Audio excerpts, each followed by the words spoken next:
In this week's show, our guest is Rabbi Dr. Juan Marcos Bejarano Gutierrez. He will be discussing his book, Reimagining Boundaries, Jewish and Christian Identity in Late Antiquity. And this is part of a series we're doing on the followers of Jesus. My interest for the next couple of shows is to discuss Paul, and a way to look at the Apostle Paul is to see him as a mystical Jew, someone who's speaking in a realm that maybe not too many people are familiar, and maybe he was misunderstood. And I wanted to see if you touch on any of that in your book, and if not, we can go into how Jews who followed Jesus throughout the centuries were able to relate to the Roman world, and how some of these traditions got lost throughout the years. What brought you to write this book, and what can you tell us about it? Well, hello, David. Thank you for having me on the show. It's interesting because I've written on this topic before, but I was listening to something that was completely unrelated, and that was a lecture on the conquest of Mexico by a well-known Mexican professor, Martin Rios. And I've always had an interest in the conquest of Mexico and the Spanish and Portuguese empires. And he brought up the question of how we perceive identity and how it's influenced by nationalistic, emotional, political biases, all kinds of things that we don't often think about. And as he began to explain that in the relationship of the Spanish conquistadors and the Aztecs or the Mexica Empire, it made me think that you could apply the same kind of perspectives to the issue of Jews and Christians in antiquity. I don't address specifically the writings of Paul, but he is mentioned in the book. But my interest in writing this work was to sort of raise some fundamental questions regarding Jewish identity and Christian identity as we assume them to be in the 21st century. That is to say that we assume certain things living in our day and age, and we often project those back, centuries in the past. And I think when we do that, we are losing many aspects of the complexity of what once was, in the Second Temple period, and the way that Jews and non-Jews interacted, and certainly part, was their interaction in the midst of the Greco-Roman world. But just the way that we look at things, I think, has to be sort of redefined and re-examined and reconsidered. Well, it's interesting you bring that up, because I was having a friendly debate with one of our future guests, and he was saying that the way that I interpret Paul has a lot to do with Luther.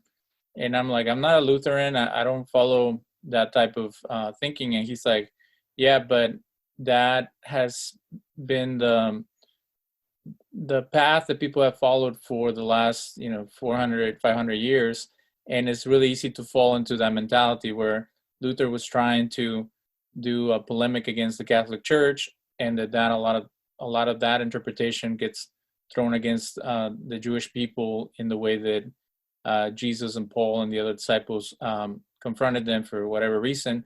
Do you see that happening early on, where political issues that were happening in the Greco-Roman Empire or in the medieval church get almost like interpolated with the life of Jesus and the writings of his apostles? Yes, I think it happens on both sides. And what I mean by both sides, it happens within the contemporary Jewish community. It happened in Jewish history. And then it also happened in the emerging or nascent Christian community of the second centuries and beyond, because the critical thing for them, especially on the Christian side, was really defining themselves in contrast to the Jewish community. And at the same time, we often lose a sense of the fact that in many ways, Jews were doing the same thing.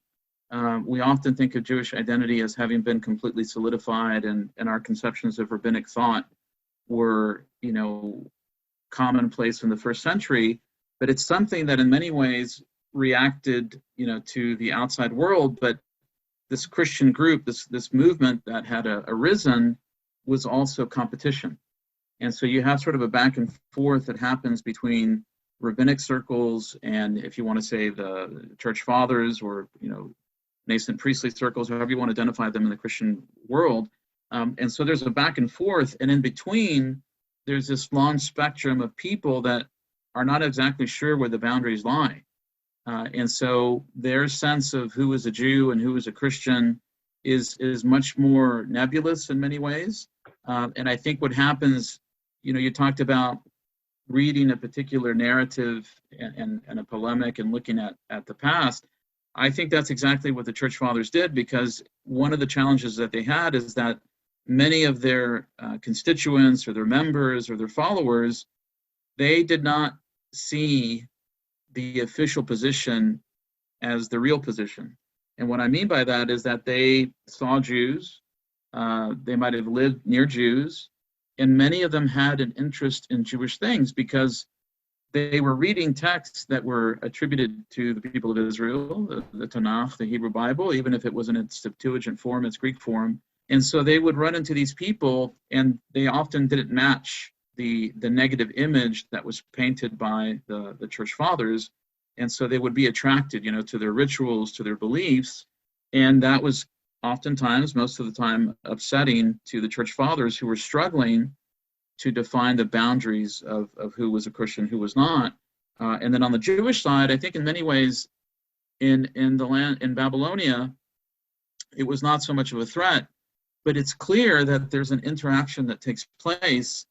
And some cases, some stories in the Talmud are if we look a little bit deeper, they reflect sort of an unease, because they're sort of also curious about how to define who's in and out. So again, it's still nebulous, it's not defined, and sometimes we assume that all these things were clear from the very beginning, and I think from a historical perspective, it's clear that it wasn't. Well, tell us about the crux of the book, because this is new information for a lot of people. When they talk to people who haven't dug as deep as you have, they'll say, oh, well, there was a clear split, when Paul came around, or during the Bar Kokhba revolt, or you can tell from the church fathers and the rabbinic writers that there was no, that they weren't friends, and they were almost enemies from the get-go. And the book, it speaks about something that happened in the 8th century. Tell us more about what you found. Well, let me lay out sort of a general overview, and then I can get to that specific case. I think the issue is that we, like you said, people assume that the lines were drawn very clearly. Maybe it's 70 CE with the destruction of the temple, or even sometimes people will go farther back and say it's the writings of Paul that spell the break. And then other people say, no, we can give it up to the end of the Bar Kokhba rebellion, circa 135, and then we see this clear delineation. And I would say that in the minds of a certain elite, that may have been true. If you read the writings of Justin Martyr and his dialogue with Trypho, this Jew, we don't know if he was a real person or if he's sort of just sort of mythical, or somebody that he's made up for the purposes of debate. You can see some type of a real conversation and happening between them, and it's in the aftermath of the destruction of Bar Kokhba's rebellion. And you can see there that Justin is espousing views that essentially say that the Jewish people have lost their place in their special relationship with God. This kind of replacement or supersessionist viewpoint. You have a Christology, which is going to be at odds with the majority of the Jewish community. You could see the elements there, but I think the problem that we often miss, or the element that we miss, is that there's still a dialogue that happens between these two figures, whether Trypho is a real person or not. It's a real conversation that could have taken place. And the reason that I think Justin and so many other church fathers, particularly in the 2nd and 3rd centuries, are often very antagonistic is because many of the common people can't tell where the boundaries lie. And so in their own minds, they're not exactly sure who's in and out. And so you pointed to a case in the 8th century, so we're talking about the 700s. There was an individual by the name of Sergius the Stylite. These were individuals that would essentially spend a lot of their time on a pillar, or they would stand on this pillar, and they might philosophize, but in this particular case, this is a Christian monk. And he has a debate. Again, we don't know if it's a theoretical debate or not, but the answer that is given by the Jew is very convincing. It's very real. It seems like it's taken from a real conversation. And so Sergius gives this very negative depiction about Jews and all the crimes that he believes that they've committed throughout history, and the rejection of the Jesus message, or whatever you want to designate it as. And so he gives a very typical, by this time, negative portrait of Jews and Judaism. And then the Jew responds in an amazing way, and he basically says, that's interesting, because we have a lot of people who are Christians who come to services. They visit the synagogue, they visit for the holidays, they spend time with us, they celebrate Passover, these things that by the 8th century you think would have been very clearly delineated. The common person either doesn't know where the boundaries lie, or they don't care. They have friends that are Jews, or they're interested in something that they have read about, and the best way to experience it is to actually go to the people of Israel, to the Jewish people. And that's important, because in many ways it had to have shattered the myth, or the portrait, the image that many church fathers and clerics were painting and had painted. And I think what happens is you see the same thing today in 21st century America. I think if you ask a person, what is it that differentiates Judaism and Christianity, they'll give you a very simple answer. But if you take them outside of that answer, they often are at a loss to really say what the differences are between the two religious groups. They basically say, well, they're basically the same, or there's so much in common. It's just that Jews don't believe this, or Christians do believe that, and it's very simplistic. But when they interact with individuals, it's a completely different experience. And I think that we have to be cognizant of that, because again, we live in a time in which we have so many options and choices, and we just see the world very differently. And I think if you go back into the antiquity, you can certainly see that things were much more complicated, and the boundaries between these religious communities were not as clear as they were, at least as we think they are.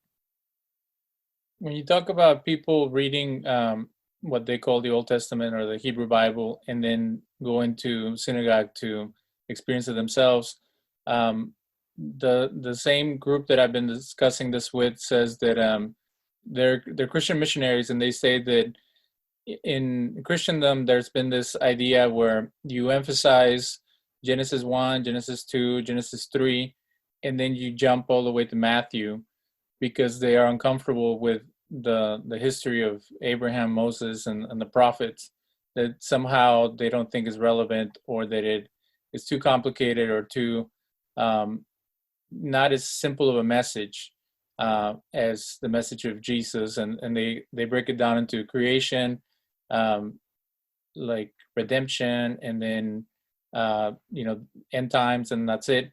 Do you think that that's what the church fathers were trying to do, like de-emphasize some of the parts that they weren't able to justify and weren't able to incorporate into a Christian lifestyle, but then the masses had some other experience? And then how many of the people were literate enough to be able to even navigate all the texts that were available at that time? Well, I think that it's interesting, because the church had a very problematic problem in front of them. I mean, problematic problem is redundant, but they had a very challenging problem in front of them. On the one hand, they had accepted or appropriated the texts that were sacred to the majority of Jews. Obviously, in the Septuagint, you have additional texts like the Apocrypha. But even then, these works themselves are from the Second Temple period. They're very Jewish works. And I always tell people that it's amazing that something like First and Second Maccabees, which of course depict the struggle for Judaism by a small group of Kohanim, of priests, in a battle against Hellenization, that these are actually preserved by the Catholic and Eastern churches. They're not a Jewish text in the sense that we don't have them as part of the Tanakh, but because of them, we have this critical aspect of Jewish history that's preserved.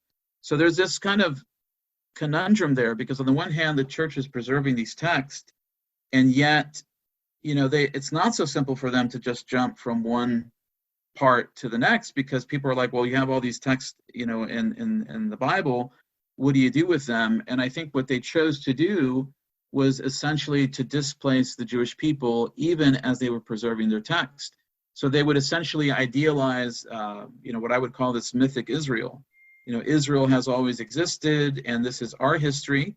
But Jews, because of their disobedience, they've sort of been written out, or they've lost that connection, and this history now belongs to us. And as I always point out, that once you have a displacement, or once you have a replacement,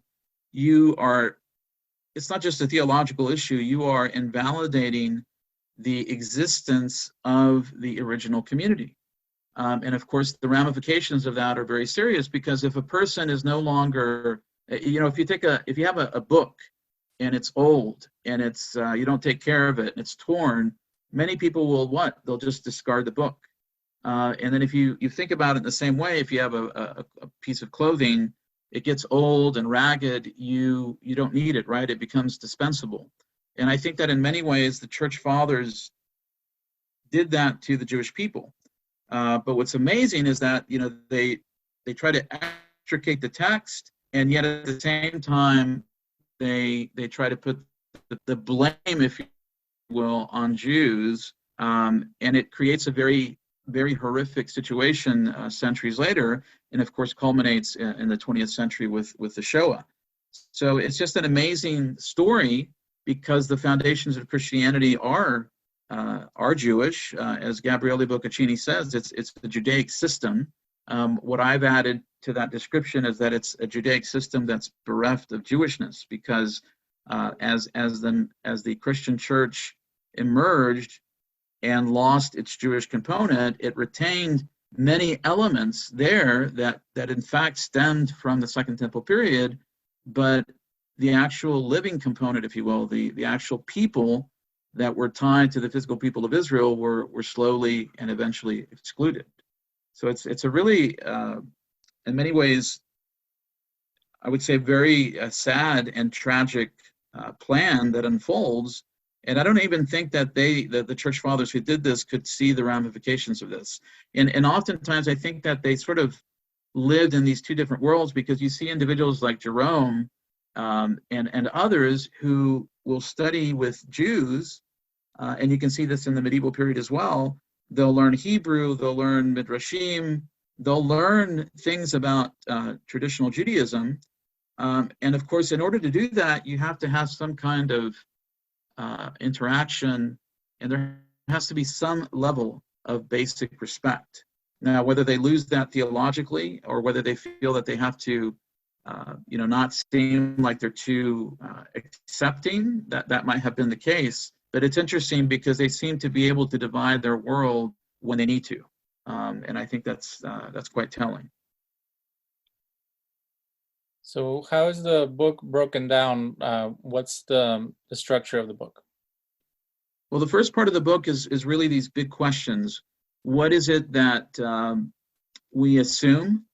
Really brings up a lot of assumptions in how we approach a text, and how we assume, both in the Jewish community and as well as in the Christian community, how both communities look back and sort of impose their expectations on the past. And I think you could say, in the Christian world, I think it would be fair to say that many evangelical Christians, when they read the New Testament or the Tanakh, the Hebrew Bible, they sort of impose their evangelical expectations on that. And like you said, in that sense, it's almost like, from the first century or whatever century might be, they sort of jump to the present, world, and nothing has changed. It's just like a straight connection. And then oftentimes in the Jewish community, there's almost this picture that's painted of the Second Temple, you having groups that are reflective or comparable to more modern Orthodoxy and Chassidut and Hasidic circles and things like that. And indeed, those, the Jewish world is based on a link that goes back to that period of time, no question about it. But the Jewish world in the Second Temple era was much more complex. And sometimes we don't realize that as much as Judaism impacted what became Christianity, Christianity has also had a severe and significant impact, not necessarily for the bad at all times, but it's also had an impact on Jewish perspective. And we oftentimes are not aware of that. It sometimes makes us feel uncomfortable because as I began the book with, I began with a Dutch proverb, and if I could read that to you just very quickly, it says, "The less we differ, the more we hate." And the idea, of course, is that people often feel the most uncomfortable when they feel they're too much like something that they believe should be very different from them. And so that, I think that's foundational. Then I get into this issue of history, and I use the example of the conquest of Mexico, which is very different. But I sort of try to bring up these ideas so that people will try to understand them in a way that's disconnected from the religious realm. So then, if they can appreciate the historical issues in a different context, then they can come back and they can say, okay, I see what he's trying to convey about assumptions and biases, and now I can look at the rest of the book. And then the rest of the book focuses in on these groups that I call, they're the middle groups of the spectrum. So if you were to draw a line between, what we think of as Christians and then Jews on the opposite side, the rest of the book is really talking about these groups that are in the middle that seem to defy the expectations of either group. And in their own minds, they don't seem to have a schizophrenia, if we want to put it that way, where they're torn between these identities. They see them as perfectly meshed. And I think that it's not a vindication or an endorsement of any group that does that today, but it is to emphasize how in that period of time, there were many groups that were still in flux. And again, those worlds were very dynamic. And what came from one world might penetrate the boundaries of the other, but then it might flow back into the original community. And I think that if you look at something, there's a good example in the medieval period, which I know that you're familiar with, the miraculous birth of Abraham Avinu, of Abraham our father, and the depictions of Abraham with a star that appears over, where he's born, and just many of the images that are drawn.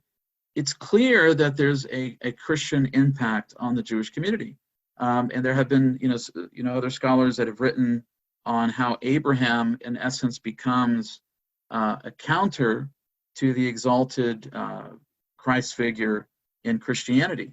And so in the medieval period, it's impossible for Jews not to be impacted by Christians, and of course, in earlier periods, it's impossible for Christians not to be impacted by Jewish thought either.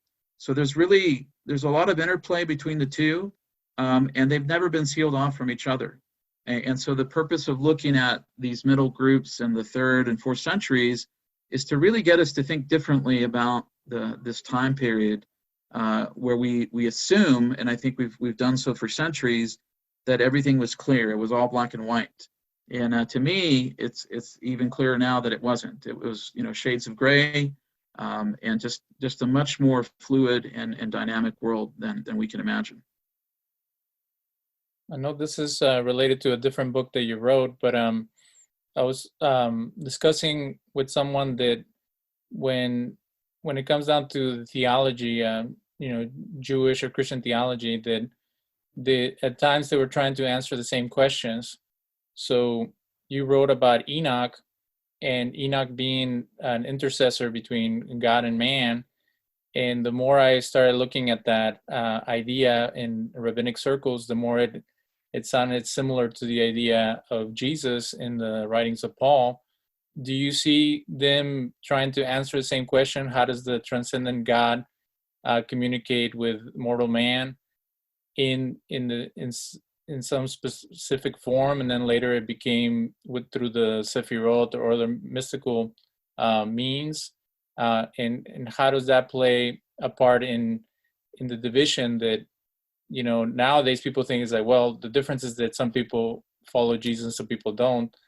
Do you think that the way that God was depicted or described by each group is what kind of caused a rift, because it became so specific in some sense?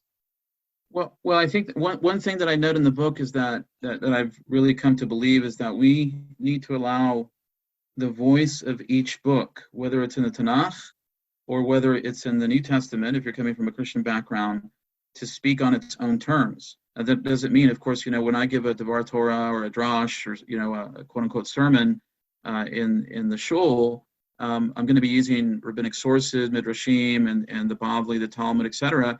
But it's important also to allow the text to stand on its own and to hear the unique voice that it presents to the reader and to the person that is listening. And the reason I say that is because if you look at text on their own terms, they often say something that is different from another text that is right beside it. And sometimes we don't hear that voice because we already have this overarching voice we assume is speaking for all these books. So for example, if you're looking at the Tanakh, if you look at the book of Chronicles and you look at the book of Kings, they talk about very similar circumstances, right? The rise of David, or the, you know, the decline of Saul, the rise of David, Solomon, etc. But if you look at the details, the voices are different, and they communicate very different things about the same events. And what is left out and what is emphasized is part of the voice of the author.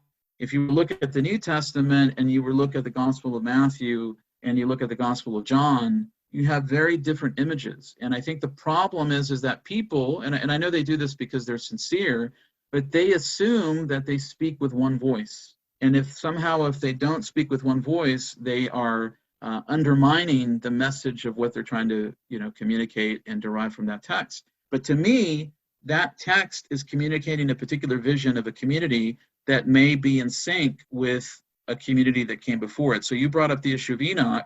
And of course, if you've read the book of Hebrews, it's clear that to me, that this community is very much influenced by the Enochic tradition, by the Enochic movement, and of course, some people have said Enochic Judaism. This idea of, as you said, explaining the transcendent God, explaining the chaos in nature, of trying to sort of reconcile what I would call unfinished business. And I think that as you move through the Second Temple period, all these ideas are in play. You know, apocalypticism, and there's the more halachically oriented movements, and you have all these, you know, mystical elements that are beginning to form. And I think in many ways, the Christian movement is drawing from these Jewish movements, and it incorporates them, and they become part of that identity. But even within the Christian movement, as Rabbi Jacob Neusner says, there's not one voice, there's many Christianities.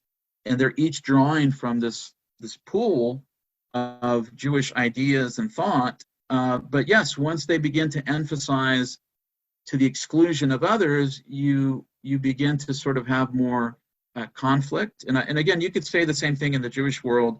You know, the community at Qumran was very exclusivistic in many ways. You know, they very heavily criticized what we believe to have been the Pharisees, the Perushim.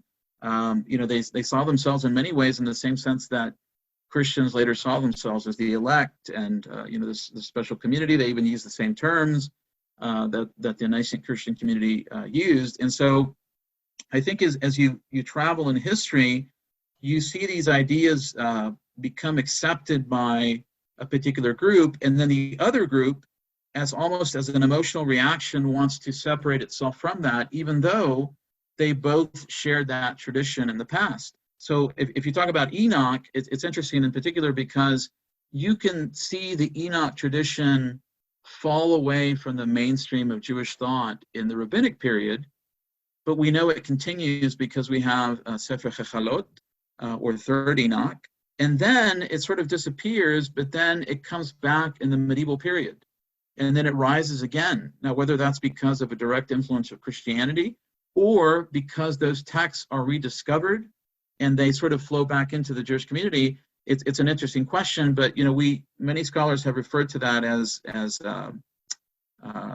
back borrowing. This idea that it's an idea, it's a Jewish idea, it falls out of favor, and then it comes back into the Jewish world. And I think you could do the same thing with the Christian experience. There are some ideas that simply fell out of favor because they were too Jewish, and then somehow they return because there's a different political order, there's a different social order, and then people, of course, are more comfortable. Today I think we have a lot of people that are really focused in on rediscovering the past. So they begin to incorporate things that a few centuries ago would have been completely unacceptable, I think, to most Christians. And even again on the Jewish side, I think you could see the same thing happening. Well, and that's an interesting point, because someone was telling me that as a non-Jew, they like to pray Jewish prayers. And then I said, well, that within the Jewish prayers, there is malediction against sectarians. And they're like, oh, well, there's a lot of debate about who's a heretic and who's an apostate and things like that from the original source. And I said, well, yeah, but historically, that has been a way of saying, well, these are ours and they're not to be shared or something like that. So one of the chapters in your book, you talk about the minut. How would they define someone as a heretic within the Jewish perspective? And then we know how Christians have written encyclicals about who's a heretic and who's not, and all the heretics that lived in the first few centuries. So in the Jewish circles, was there a heretic hunting, as you see sometimes being portrayed in the letters of Paul, that very early they were trying to keep out people who call themselves apostles and they were not, or call themselves Jews and they were not, or that they were sharing a different gospel? Was there any of that almost policing of theology going on in rabbinic circles? Well, there's a statement that I made in the book about, I wouldn't say the insignificance of minim or sectarians or heretics, but there is I can't think of the exact source, but it was essentially a survey. I think it was Shai Cohen, I believe, who had counted the number of mishnayot in the plural of mishnahs in the Mishnah itself. These statements that introduce a particular topic, and I think he counted the number of mishnayot, and then he counted the ones that include a reference to minim, to sectarians, and it was something like 8 versus hundreds. I forgot what the exact number was, but it was a very small percentage, not even at 1% or something like that.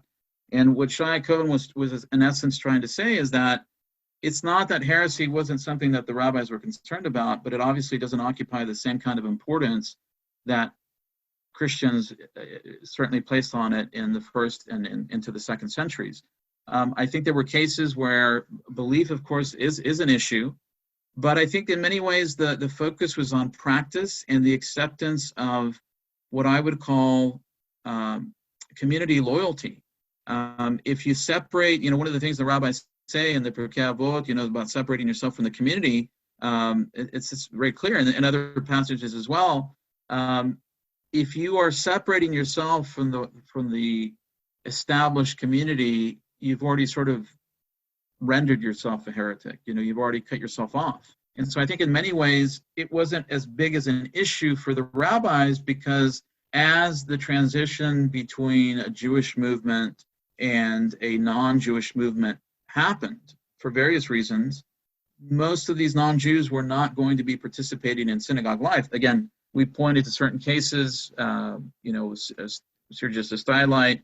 There are other cases. Chrysostom, writes about Christians visiting the synagogue, and this has always been the case. I mean, we have that case today.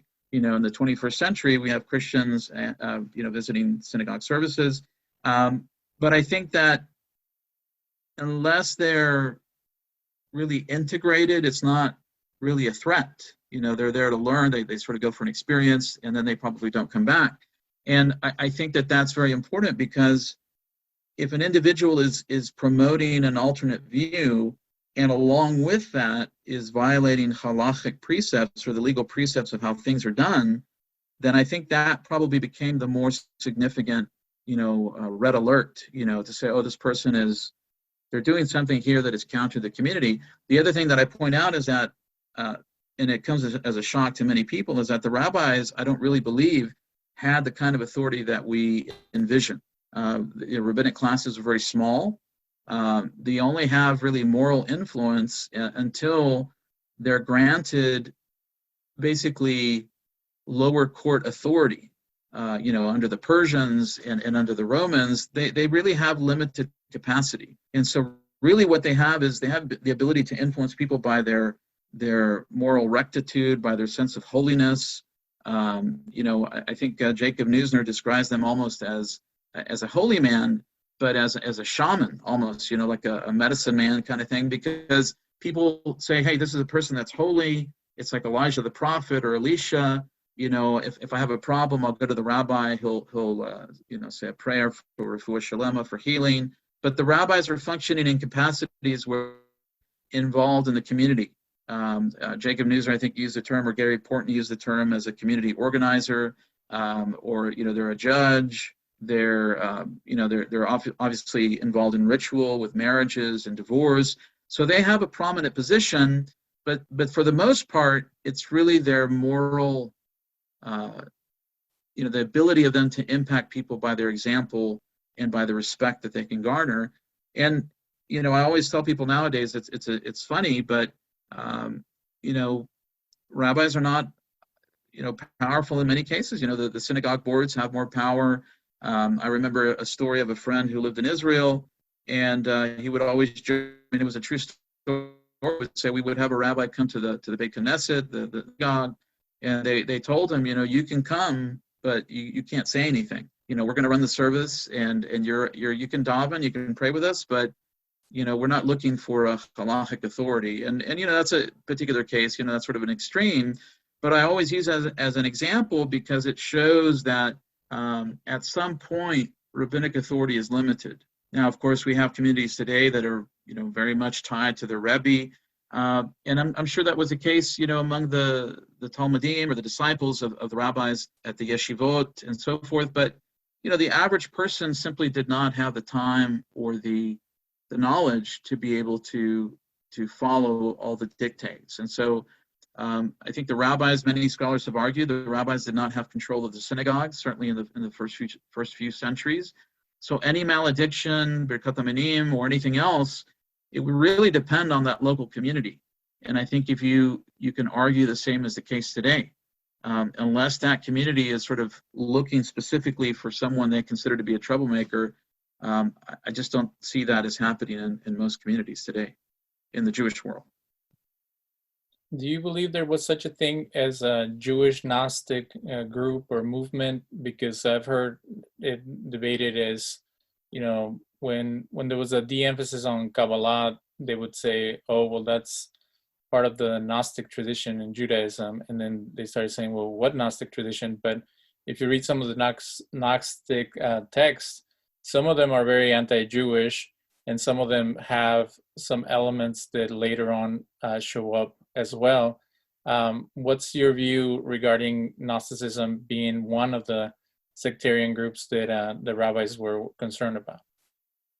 Well, the rabbis seem to have these debates when the Minim appear. It's theoretically possible that they're engaging with either individuals that we would call Christians or Jewish Christians, or whatever term we want to use, or because of the reference to reshuyot, these powers in heaven, it's possible that they're also talking to Gnostics, although it's not clear whether they are Jewish Gnostics or they're just non-Jewish Gnostics that are familiar with biblical text. They're maybe looking at biblical text as part of the wisdom of ancient peoples. And I think that that's important to note because Jews had a certain respect in the Roman Empire. Obviously, the rebellions were very problematic, but there was a certain respect that could be given to Jews because they were an ancient people. And the Romans had a measure of deference for that. They could respect that. They could even make allowances and even give Jews certain privileges that they wouldn't give to other people, because they could say, oh, there's an ancient identity that they have, and they also did certain things that benefited us in the past. The Hasmoneans, the Maccabees had a relationship with Rome. I think Julius Caesar was assisted by the Hasmoneans, I think through the person of Herod. So that there were certain relationships there that they honored, and I think as an ancient people, their texts would have been a source of inquiry for people that were not necessarily Jewish. Is there a specific Jewish group that we can identify? I don't know about that. I don't know that anybody has really identified that, but I think it's certainly possible, and it's certainly something to consider. It's interesting that you said that in later periods there was this pushback, right, against that view, because you have people like Heinrich Gratz and so forth that they don't even want to talk about Kabbalah. They look at it as something that's very almost like demeaning, very uneducated, beliefs and superstitions and things of that nature. So it's interesting how even in the Jewish world, there has been sort of these trends for and against. Now of course Kabbalah mysticism is very popular, but it's interesting that, as you noted, that it hasn't always been the case, at least in the more academically oriented world of Jewish scholars. Well, and the one story that comes to mind is, I can't remember exactly, but there was something with Eve and the serpent and having children, and then you see it in later Kabbalistic texts, and you're like, how did they go from some type of cultic group or mystery cult in the 2nd century, and then it reappears later as a mystical perspective among some Jews? And I know they had access to Greek texts, but it seems like there was some tradition there that they either was lost or re-evaluated or reincorporated. And how much of that do you see? You mentioned a lot the Clementine homilies and other texts that are not as familiar to some audiences.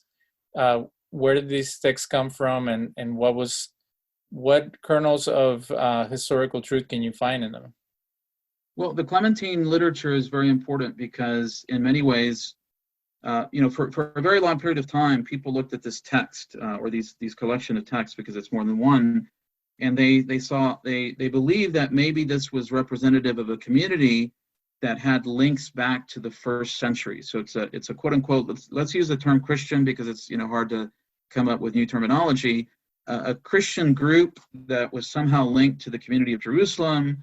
And they embraced a very pro-Torah, very pro-Jewish identity. And what many scholars nowadays basically say is whether it's ancient or not is in many ways irrelevant. Because if it's not ancient, then it really reveals something even more astounding, which is the fact that a community in the 3rd and 4th centuries of the Common Era, of course, what we consider to be now the time of Rabbinic Judaism and Christianity as we think about it, was capable of retaining such, not just Jewish views or Torah views, but almost in essence rabbinic views. The idea, for example, of the Torah shebe'al peh, the oral Torah. This oral transmission seems to be a major part of the Clementine literature, especially the Clementine homilies. They believe that Torah is relevant for Jews, even though they might believe that Jesus is the prophet, but they also believe it's applicable to non-Jews. So you can see already how controversial this idea is. Now, the Clementine homilies in particular is very unique because it essentially introduces the idea of corruption of text. This is something that we sort of identify in later periods, but there's this idea that the written text can only be truly understood by somebody that is capable of interpreting and sort of extracting the elements that have creeped in, that are obscuring the true meaning of the text.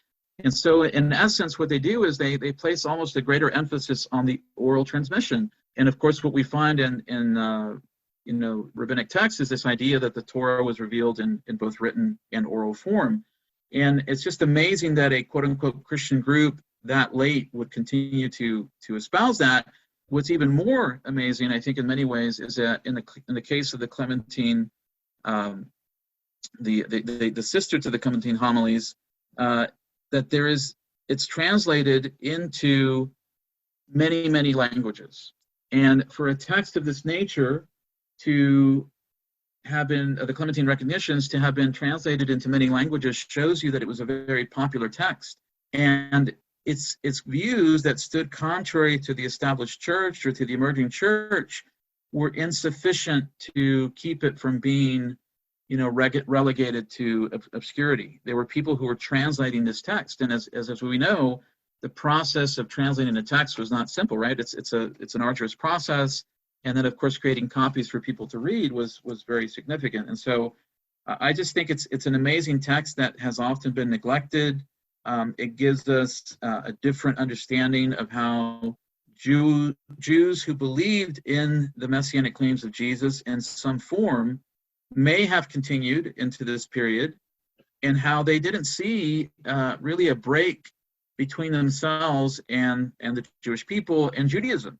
And it's interesting because I think one of the most amazing statements that I have to point to in the homilies is that they basically see truth in both, Moshe Rabbeinu and Moses, and in Jesus the prophet as they identify him. So they see that if a person has one or the other, as long as they don't hate the other, they're fine, because in many ways they simply reflect the same truth that God has revealed.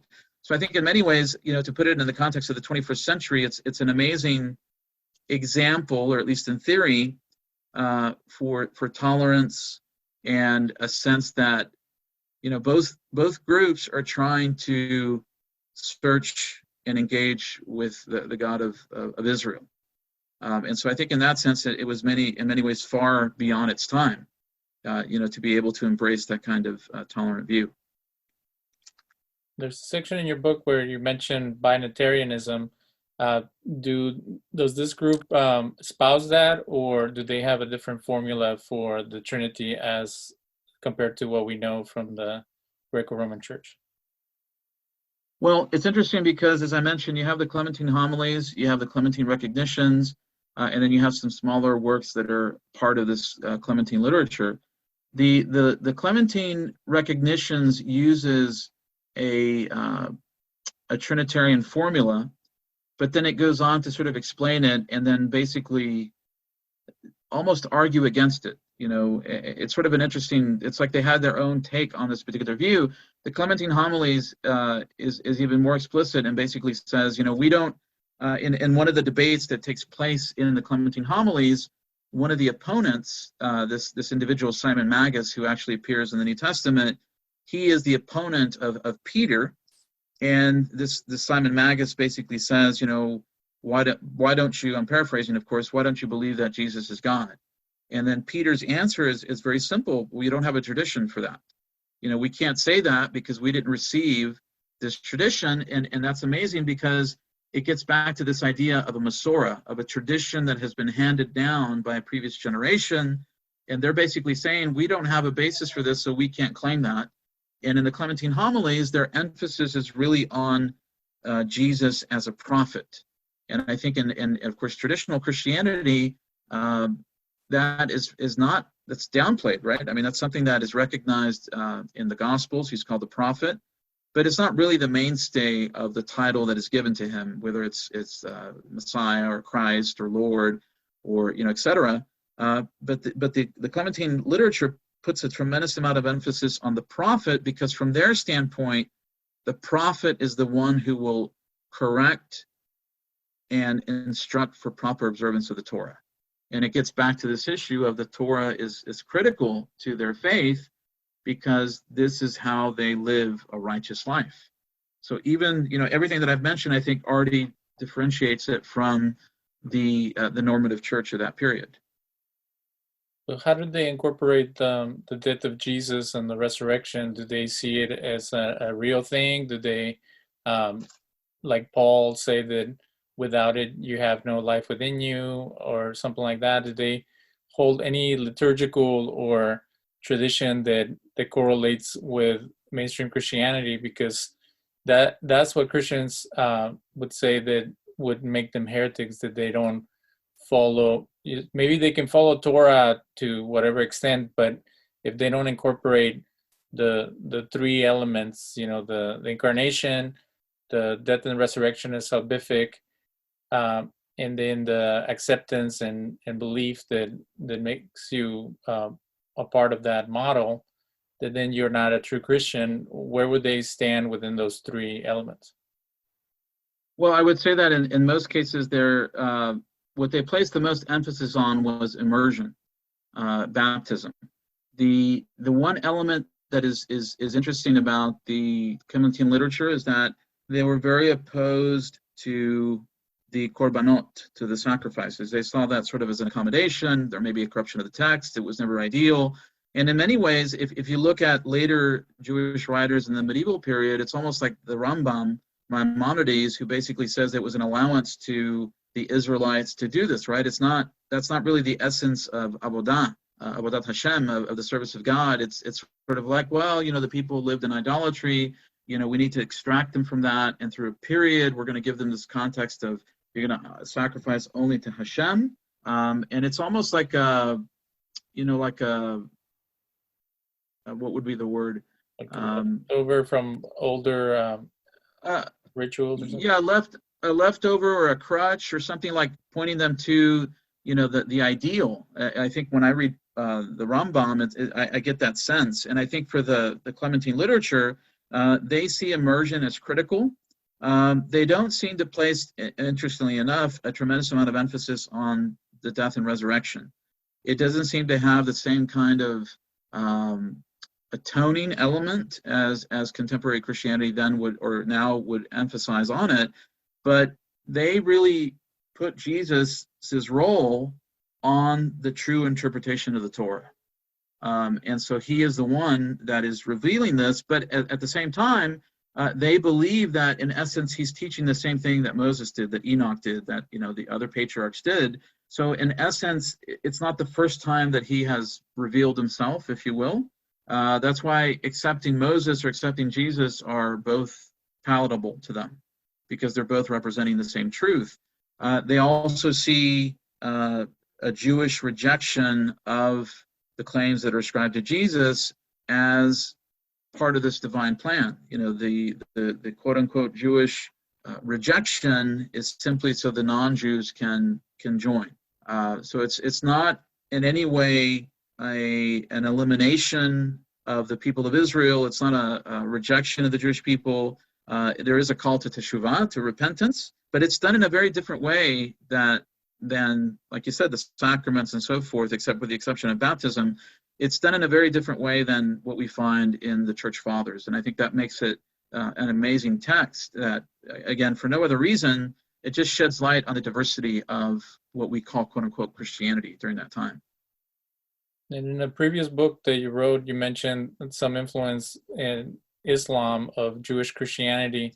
Do you see this as a precursor of Islam, since it's around the same time and it has some of the elements of the prophet, the true interpretation, the emphasis of some of the more sacrifice related aspects of his life? It's more of a messenger, someone that gets you closer to God, and there is the emphasis on the sonship of the messianic figure, and Messiah meaning something a little different than mainstream Christianity?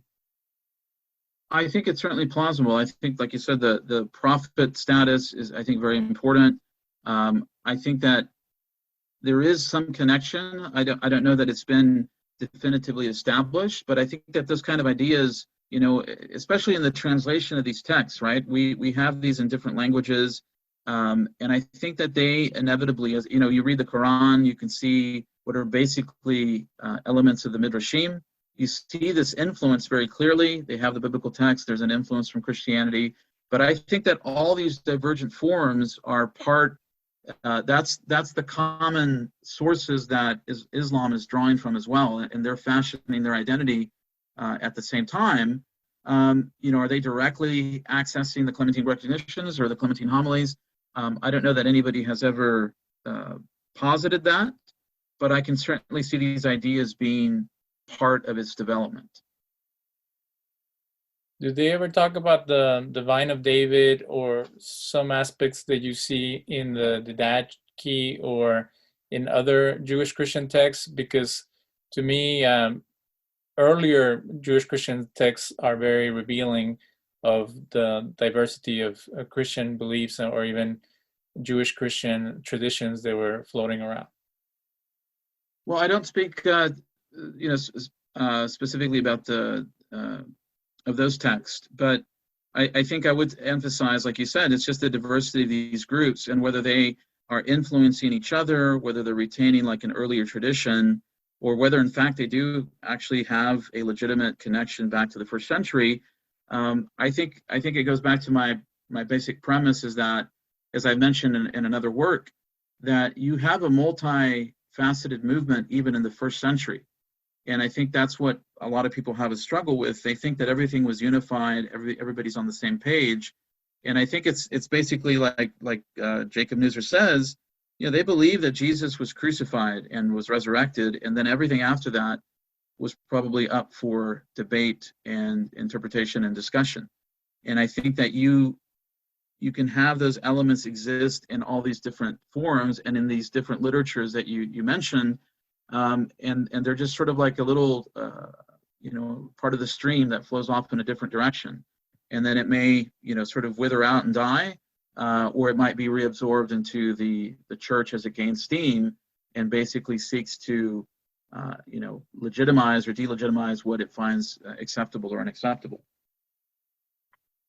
So this is something that I ask Christian scholars when I have them on my show, so it's kind of a curveball, but where would you send an honest seeker to find information? If there's so many books out there and so many interpretations and so many ways that you can look at the Bible, where would someone go to make sense of this all and find as legitimate or as appropriate of a understanding of these texts without going crazy?